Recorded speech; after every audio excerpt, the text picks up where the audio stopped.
In this video, I want to talk about the difference between neurotypical and neurodivergent, and why neurodivergent people get overstimulated a little easier than neurotypical people. And so that doesn't mean have anything to do with trauma or any kind of how they were raised up or, behaviors and belief system. It has nothing to do with that. It has everything to do with how you live your experience, so your nervous system. And so it's kind of split down the middle as far as humanity, and that is neurotypical, neurodivergent.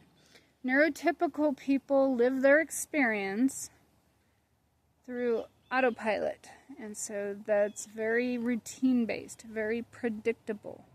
And so they have the same job for their whole lifetime. They live in the same town, hang out with the same friends, still listen to the same kind of music.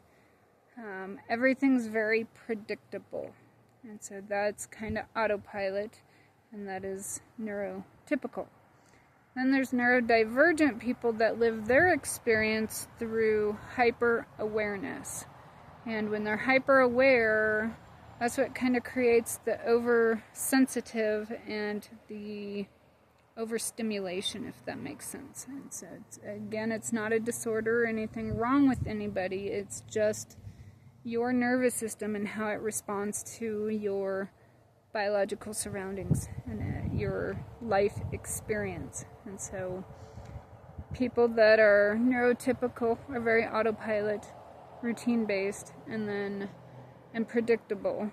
And then neurodivergent people are very spontaneous, non-predictable, and can get overstimulated very easily because of their hyper-awareness.